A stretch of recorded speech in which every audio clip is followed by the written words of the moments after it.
అమరావతి మహిళా రైతులపై అసభ్యకరమైన వ్యాఖ్యల కేసులో అరెస్ట్ అయిన senior journalist Kommineni Guntur Nallapadu police station కు తరలించారు. కాగా నేడు మంగళగిరి కోర్టు ముందు కొమ్మినేనిని హాజరుపరచబోతున్నారు పోలీసులు. కొమ్మినేని శ్రీనివాసరావుపై సెక్షన్లతో పాటు IT act 67, SC, ST atrocity నిరోధక సెక్షన్ కింద కేసు నమోదైంది.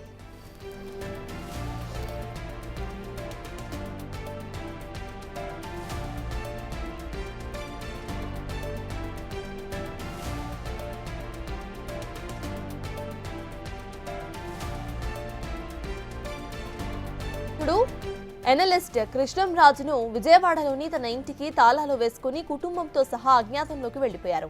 ఆయన ఆచూకీ కోసం 3 ప్రత్యేక పోలీస్ బృందాలు గాలిస్తున్నాయి. వేరే రాష్ట్రానికి వెళ్లి ఉంటారని పోలీసులు అనుమానిస్తున్నారు. సాధ్యమైనంత త్వరలోనే కృష్ణంరాజును అరెస్టు చేసి కోర్టులో హాజరుపరుస్తామంటున్నారు పోలీసులు.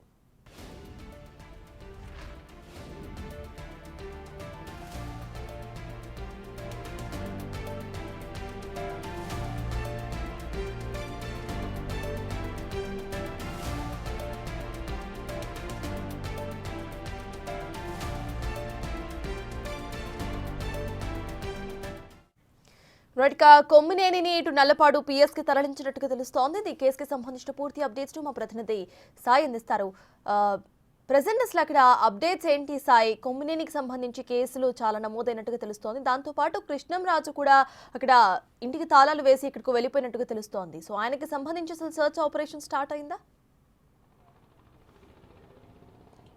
సర్తాజ్ అమరావతి మహిళలను కించపరుస్తూ చేసినటువంటి వ్యాఖ్యలకి సంబంధించినటువంటి కేసులో కొమ్మినేని శ్రీనివాసుని నిన్న ఉదయం సమయంలో హైదరాబాదులో తుళ్లూరు పోలీసులు అరెస్ట్ చేయడం జరిగింది. తర్వాత ఆయన్ని గుంటూరు నల్లపాడు పోలీస్ స్టేషన్కి రాత్రి 10:30 గంటల సమయంలో తీసుకొని వచ్చారు. అయితే ఉదయం సమయం నుంచి తీసుకొని వచ్చేటటువంటి సమయం తర్వాత గుంటూరుకి ఎంటర్ అయినప్పటికీ కూడా ఆయన్ని ఏ స్టేషన్లో ఉంచాలనే దానిపై కొంత చర్చ అయితే నడిచినటువంటి పరిస్థితులు ఉన్నాయి. ఎందుకంటే లా అండ్ ఆర్డర్ ప్రాబ్లం ఉన్నటువంటి నేపథ్యంలో తుళ్లూరు పోలీస్ స్టేషన్కి తీసుకువెళ్తే ఇబ్బందికర పరిస్థితులు ఉంటాయనే విధంగా కూడా భావించినటువంటి పోలీసులు గుంటూరు నగరంలోని అనేక ప్రాంతాల్లో ఉన్నటువంటి పోలీస్ స్టేషన్లు పరిశీలించారు. అయితే నల్లపాడు పోలీస్ స్టేషన్ కొంచెం సుదూరంగా ఉండటంతో పాటు కొంచెం విశాలవంతంగా ఉండేటటువంటి పోలీస్ స్టేషన్ కాబట్టి ఇక్కడికి ఎవరైనా వచ్చినా కూడా గేటు సౌలభ్యం ఉంటుంది. గేట్ వేసేస్తే లోపలికి వెళ్ళేటటువంటి అవకాశాలు ఉండవు కాబట్టి నల్లపాడు పోలీస్ స్టేషన్కి రాత్రి 10:30 గంటల సమయంలో ఇక్కడికి తీసుకొని వచ్చారు. ఆ తర్వాత డిఎస్పీ ఎవరైతే తుళ్లూరు డిఎస్పీ కూడా ఇక్కడికి చేరుకొని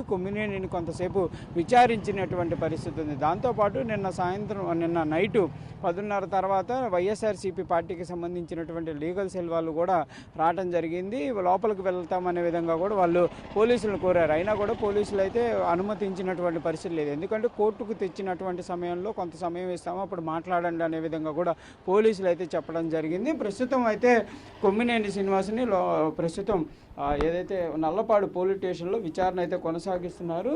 ఈ కేసుకు సంబంధించి కృష్ణంరాజును కూడా ప్రస్తుతం అయితే సర్చ్ ఆపరేషన్ నిర్వహిస్తున్నటువంటి పరిస్థితులు ఉన్నాయి. కాకపోతే ఆయన ఎక్కడున్నారు ఏంటనే దానికి సంబంధించిన దానిపైన మాత్రం ప్రస్తుతం ఇన్ఫర్మేషన్ లేదు అనే విధంగా పోలీసులు చెప్తున్నటువంటి పరిస్థితి ఉంది. ఈ కేసుకు సంబంధించినటువంటి నమోదైనటువంటి నేపథ్యంలో ఆయన కొంత ఇంటికి ఏదైతే విజయవాడలో ఉన్నటువంటి ఇంటి దగ్గర అందుబాటులో లేకపోవడం ఆ ఇంటికి తాళం కూడా వేసినటువంటి పరిస్థితులు ఉన్నాయనే విధంగా కూడా తెలుస్తున్నటువంటి పరిస్థితి ఉంది. అయితే ప్రస్తుతం వీళ్ళిద్దరి పైన కూడా అమరావతి మహిళల్ని అగౌరవపరిచినటువంటి వ్యాఖ్యలకు సంబంధించినటువంటి అంశాల్లో మహిళల్ని కించపరుస్తూ చేసినటువంటి వ్యాఖ్యలకు సంబంధించి సెక్షన్ 353 ప్రకారం, అదేవిధంగా ఐటీ యాక్ట్ 67 ప్రకారం, దాంతోపాటు SC, ST కేసు ఏదైతే ఉందో దానికి సంబంధించి అంటే అక్కడ ఉన్నటువంటి దళిత మహిళలకు సంబంధించినటువంటి అవమానకరంగా మాట్లాడారు అంటూ కూడా ఖమ్మంపాటి శిరీష ఇచ్చినటువంటి కేసును సంబంధించి ఫిర్యాదు ఆధారంగా కేసు నమోదు చేశారు. కాబట్టి SC అట్రాసిటీ కేసు కూడా నమోదు చేయడం జరిగింది. మొత్తంగా ఈ 3 కేసులకు సంబంధించినటువంటి అంశాల్లో